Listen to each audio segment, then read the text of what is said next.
But Well, it's definitely there is an anti-imperialist movement in the U.S. and unfortunately, the U.S. government is really not cracking down on protests more and more. So, like I went to a protest yesterday, and we had a couple hundred people, and we made a lot of noise, but they couldn't get a permit except on a Saturday when there's absolutely nobody around. It's just walking through an empty downtown. Uh, so, and college students are literally losing they're being, foreign students are being deported and US students are being, um, losing their place in the college. And these are expensive colleges too. I can't even imagine. I remember how mad my parents were when I was in college and because they were paying for me to be there. And now it costs a fortune for your kid to be at some of these places. And these kids are going in encampments and getting kicked out. Uh, so it's really getting kind of ugly. But I guess I'm not, I'm always hoping that there'll be a force somewhere that will stand up to the US because to some extent, and other countries like China has said it, but nobody wants to like test it, whether or not the US is a paper dragon. Uh, but they're on many, many fronts at once. The problem is nukes, because otherwise it does seem like there ought to be enough force to put an end to this and everyone is just afraid to move. And it's shocking to me that that should be the case. Actually, the protest here is largely on moral grounds because we feel responsible for the atrocities happening in Israel. And we have absolutely zero control over our government in this country.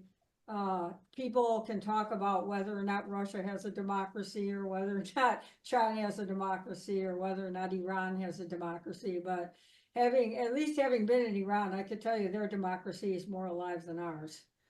Uh, we just totally have no power at all. So people are, I would say, if I walk around going out shopping or something and wearing a keffiyeh, I would say 90% of the American people want this to end right now. And the United States is the only country that can end it, actually, because they can cut off the flow of weapons. But no one is empowered to do it. And we have two people running for president who are like fighting to see, to show more support for Israel. We have people in the State Department who have dual citizenship. And the question of whether it's the dog or the tail that's wagging is really irrelevant at this point. I thought it was interesting what Mazen said, that the empire was going to move its seat from here to Israel, and I thought, thank God, at least they're not going to China. Uh, but I I don't think if the world really could get over their fear that I don't think that Israel can win this. But I have sort of this weird sense of it as like uh, that we're collapsing here. And in the end, they aren't going to be able to manufacture enough weapons to keep Ukraine and Israel both in weapons, much less go to war against China. That's just like a joke. How could they possibly do it? So I don't know what it'll take for somebody to be able to stand up. And when I see what's happening in Lebanon right now, on top of what's happening in Gaza, I just feel sick. Uh, and I think a lot of people in the movement also feel that way, although ordinary people on the street think that Hezbollah are terrorists. And they also think that Bashar Assad is an evil demon who murders people in cold blood for no reason. And they have a lot of strange ideas, but at least they're willing to support the Palestinians. And so I guess I'm open to questions. I don't have a real prepared message other than the fact that we're really not mobilized here because we have few options on how to mobilize, but if we were, we would stop it. So it's really a sad state of affairs, and I suppose the Americans aren't mobilized against our government, and neither are, there's only a handful of countries in the global south that are really actively mobilizing against this. And I can certainly understand why Iran doesn't want to get in a war, because they've been wiped out. Like what, 1979 is like 40 years ago. They had half their country destroyed. And so why would they want it to happen again? And I've been there, and they're still mourning for the people that died then, and they still have museums for it and stuff, the way I'm sure they do in Russia for even World War II. It's just, or what we call World War II, I don't know what you call it, the American aggression to, so I don't know what to say or do, but I'm hoping what I hear from you will help me enlighten people here and maybe create better connections. So I see that Mamdouh has his hand up.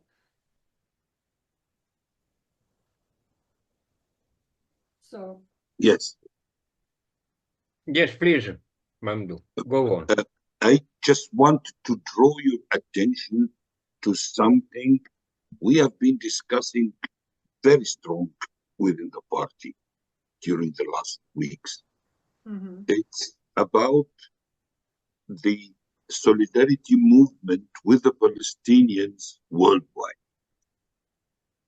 There is a real movement supporting the Palestinians. But the problem is that none of the political forces or organizations or even personalities, they are talking about the one-state solution for the day after. Actually, you're singing my song. Yeah, the problem is everybody is calling with the best intentions. I mean, with the best intentions. They are calling an independent sovereign state for Palestinians, which is not only a complete illusion, it's also, I consider it a trap.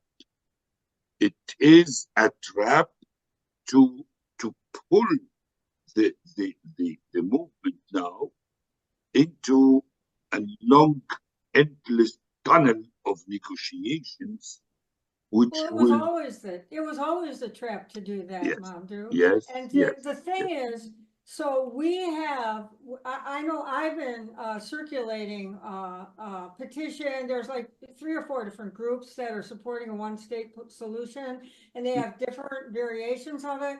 And I think the one that I know best is like supported by a lot of Palestinian people, because it says let Palestine be Palestine and make their own decisions. And it doesn't want to westernize it. In other words, it doesn't want it based in an Israel that turns into an open Israel. It wants it to revert to a Palestine which was always open, because Israel will never be open, and Israel will never tolerate a two-state solution. yes, So, they declared that in the Knesset with the law. yes, and it's so disappointing to me anyway to see places like Russia and China talking about a two-state solution, because you'd have to be stupid if you're in a high political position to believe that that's possible, which means they're kowtowing, they're just, they're deferring. They don't want to make how could Israel be any worse than it is? Why not just like fly in their face? Why try to like soft pedal it? Do you really think that there's any way to speak reason to these people? No. I don't understand it at all. And but I don't, again, all we can do is promote it among the people. And I'll tell you something, the youth, there was like, I'd say 80% young college student level people at this protest I went to yesterday. And they are all about the one state solution. They are Yes, all I know. about one state I know. solution. But the So- problem is, I'm not talking about I know, how do we get the states. governments? I'm not talking about governments. Yes, I Let the know. governments do their job as they know. There are whatever considerations to be taken and so on. But So I'm what can we talking do? about the movement, because the movements, even the parties, the political parties that are not in power, the political parties and organizations and institutions and so, they are repeating the same I know, it's stupid. yes, and It's- this is something we have to change intentionally. I But mean, how? we have to ask everybody, and I have written a text. I would very much like to ask Dimitri, please, can you spread my text on Palestine in English to the friends here? Because I don't Yes, have. I can spread it, but you have to finalize it because I'm waiting you to finalize it. You told me not to spread anything before you finalize it. So if The you truth. are ready, I will spread it. But if you're not ready, I cannot spread because I I, respect your wishes. Well, okay, I have a blog that circulated among as many as 30,000 activists. It's not as well read as it should be because we don't have access to the search engines and we don't have access to any of the mainstream outlets. Mm. But we do in every newsletter, we do it, and I can post in places like that. Also, I'd like to say that I support I've created, and it's not out of date in terms of what it has to say. In fact, we put it up too early, I think. But a Palestinian friend and I put up a website called ODS One Democratic State of Palestine. So it's odspal.net. And it has a statement on the front page and it has a petition you can sign. And if we could get people to start signing that again, people look at it and they go, oh, it hasn't been signed in like 2 years or something. But 2 or 3 years ago when we posted it, it was just too soon. Absolutely nobody wanted to talk about the one state solution. But now I think if we could get a lot of signatures on it, you know, we could do something with it. If we could get organizational signatures, but even at that level, you know, or even organizations that are anti-war are afraid still to say one state solution in many cases. Yeah. It's terrifying to think that people are so, that Israel holds so much emotional power. It's like when I was in high school and they had the 1967 war, the Israel became the star in the sky of the future here.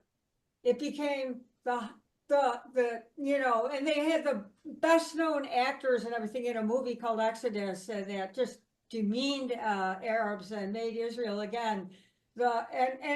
And for 20 years it kept me from really thinking clearly about what was happening there, because you know it was such an amazing advertisement, and it wasn't just that film; it was books and TV shows and everything. The propaganda was overwhelming. Israel was the greatest thing that ever happened in the world. And we owed it to them. And it's really been, and some people, and I went to a college with a lot of Jewish students, and until I got there, I didn't know there was actually any prejudice against Jewish people in our country because I lived in a community where the only Jewish person I knew was the principal of my high school, and where you know, I just had no idea that there would still be. And then I went there and found a really paranoid community. That was, and I'm not saying this because, like, I have so many wonderful friends that are Jewish that are leaderships in the anti-war movement and the anti-Israel movement. So, and the anti-Zionism movement now. But at that time, like, it was just a totally paranoid protective thing. And so many Americans or USians, I just want to stop using the word Americans because I spent enough time in Latin America to know that we're not the only Americans. the, so many people here